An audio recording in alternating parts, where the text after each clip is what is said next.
Anak tanpa kepala. Kali ini kejadiannya masih di usia yang sama dan masih di perumahan yang sama. Di kisah saya sebelumnya, kepala di ujung lorong. Kali ini saya mau share cerita yang lumayan membuat saya merinding kalau ingat kejadiannya. Awalnya semua terlihat normal dan biasa. Kebetulan malam itu kami dan orang tua duduk di teras rumah. Waktu itu sekitar jam 8 malam, kami baru selesai makan malam. Saya kasih sedikit gambaran. Rumah kami di sebelah kirinya ada satu rumah. Di samping rumah itu ada pohon beringin yang tidak begitu tinggi tapi rimbun daunnya. Dan setelahnya lagi ada jalan besar. Dan sebelah jalan besar itu ada lapangan yang masih alami. Dalam artian bukan lapangan buatan, masih tanah lapang bebatuan kecil-kecil. Dan di ujungnya lagi ada semak belukar. Di ujung sananya semak belukar ada sungai kecil. Dan masih banyak hamparan ilalang. Jadi jarak antara rumah dan lapangan itu tidak jauh. Malam itu kebetulan terang bulan. Kalau menurut saya, terangnya benar-benar terang bulan, bukan sekadar cahaya bulan biasa. Biasanya saat-saat gitu paling enak main di luar rumah karena terangnya itu. Jadi saya dan saudara saya dan ada beberapa teman seumuran saya main di lapangan. Awalnya kami main seperti biasa. Tapi ada yang beda. Maksud saya tidak ada yang beda ataupun aneh. Seingat saya kami berenam, termasuk kakak saya. Main kejar-kejaran, main jaga benteng. Jaga benteng itu seperti permainan yang ada satu yang jaga benteng dan yang lainnya sembunyi. Di situ semuanya masih biasa saja, layaknya permainan. Nah, kejadian aneh itu bermula pas saya lari mencari tempat bersembunyi.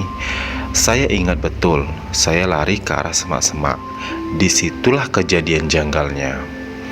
Ketika saya sedang bersembunyi, sekelebat ngelihat ada seperti anak sebaya saya sedang duduk menunduk dan bersembunyi juga. Awalnya saya pikir itu salah satu teman saya, jadi semua terasa normal. Jarak antara saya dan dia sekitar 2 meteran mungkin ada. Awalnya tuh dia duduk melihat ke arah saya, tapi pas saya dekati, dia langsung memutar membelakangi saya. Tapi saya seperti nggak kenal itu siapa. Dengan nafas masih ngos-ngosan, saya mencoba diam agar tidak bisa ditemukan teman saya yang masih jaga. Lalu saya panggil dia yang sama-sama bersembunyi dengan saya. Shh, shh. Seolah mengkode manggil dengan tanpa suara agar dia noleh. Tapi dia nggak noleh, malah makin menjauh. Tapi cara dia bergerak agak aneh menurut saya. Karena belum merasa apa-apa, kondisi pikiran saya pun masih normal saat itu. Saya bergerak mengikuti dia. Karena saya pikir daripada saya sendirian, mending ada teman. Saya terus ikutin dia sambil mengkode-kode, memanggil. Makin lama, dia semakin masuk ke semak, menjauh dari lapangan. Saya lihat ke lapangan kok ada yang aneh.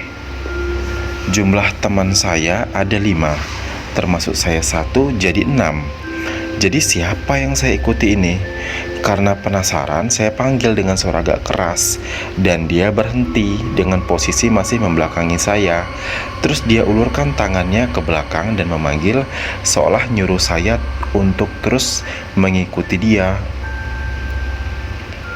Perlahan saya merangkak mendekati dia.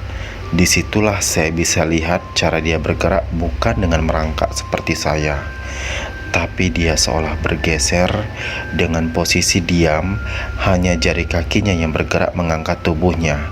Saya takut dan langsung menghempaskan badan mundur ke belakang. Lalu dia diam dan ikut mundur ke arah saya. Waktu itu saya benar-benar takut, tapi tidak bisa bergerak.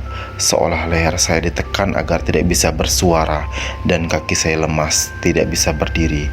Saking takutnya, dengan sekuat tenaga saya terus merangkak keluar dari semak-semak dan menjauh dari sosok itu. Tapi seingat saya, saat itu saya seperti terlalu jauh masuk ke semak-semak, karena saya merasa saya sudah jauh merangkak keluar, belum keluar-keluar juga dari semak-semak itu.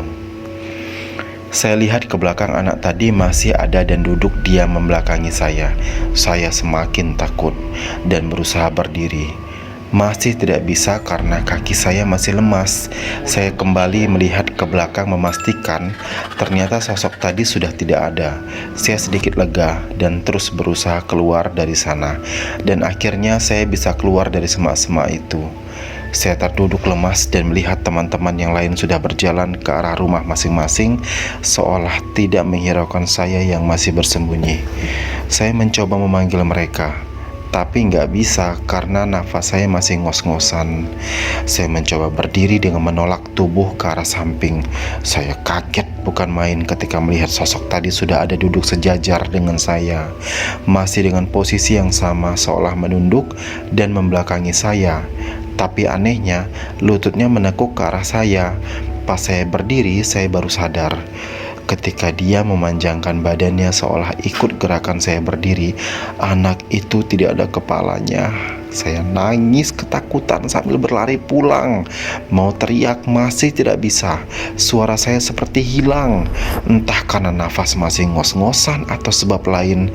Sambil berlari pulang, saya noleh ke belakang. Anak tadi masih berdiri sambil menjulurkan tangannya seolah-olah memanggil saya dengan jelas. Saya lihat benar-benar tidak ada kepalanya. Saya benar-benar ketakutan waktu itu. Wallahu alam. Apapun yang saya lihat waktu itu, tidak ada yang percaya. Bahkan respon orang tua saya cuma bilang, makanya main jangan ke semak-semak, nanti masih untung ketemu gituan. Kalau ketemu ular sudah dipatok kamu. Ya. Lagi-lagi hanya saya maksud saya, lagi-lagi hanya saya yang melihat dan merasakan sendiri. Dan keesokan harinya, teman-teman saya memang tidak menyadari kalau saya tertinggal. Mereka pikir saya sudah pulang duluan. Karena mereka mencari saya cukup lama, mereka memanggil-manggil nama saya. Karena saya tidak keluar juga, mereka pikir saya sudah pulang. Ketika saya ceritakan kejadian itu, mereka bilang hanya ngarang untuk bela diri biar nggak jaga. Entahlah siapa itu dan apa maksudnya. Sampai sekarang saya pun tidak tahu. Hanya yang saya tahu, saya kapok main sembunyi-sembunyi malam-malam.